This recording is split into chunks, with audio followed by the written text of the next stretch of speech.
এই নাও, তোমার জন্য রান্না করেছি। আহ, কি দারুণ লাগছে। আমি খুব খুশি। ও, এসে গেছো। কি নিয়ে এসেছো দেখি? দেখো কি এনেছি, সব তোমার পছন্দের জিনিস। বাহ, আজ তো খুব ভালো রান্না হবে।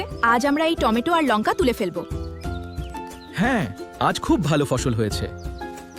এই নাও গিন্নি, একদম গাছ পাকা সিঁদুরে আম। বাহ, এই আম দিয়ে আজ চমৎকার আমসত্ত্ব হবে। আজ অনেক মাছ ধরেছি, সোনা। হ্যাঁ, এই সবজিগুলোও খুব তাজা।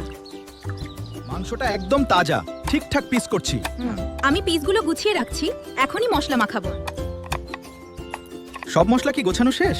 হ্যাঁ, কাঁচা লঙ্কা কাটা হলেই রান্না শুরু করব। মশলাটা বেশ মিহি করে বাটছি।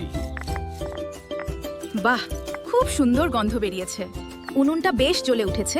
এবার হাঁড়িটা বসিয়ে দিই। হ্যাঁ, আমি আরো কিছু শুকনো কাঠ দিচ্ছি। এবার মশলা আর পেঁয়াজ দিয়ে দিলাম, সুন্দর গন্ধ বেরিয়েছে। হ্যাঁ, আমি নাড়াচাড়া করে দিচ্ছি, ঠিকঠাক কষানো হচ্ছে। হ্যাঁ, ঠিকঠাক কষানো রান্না হচ্ছে। প্রায় শেষ। দারুণ সুবাস বেরিয়েছে। সত্যি, দেখে এখনই জিভে জল আসছে। হ্যাঁ, এটা দারুণ হয়েছে, একদম স্বাদে ভরা। সত্যি, তোমার সাথে রান্না করে খুব ভালো লাগলো।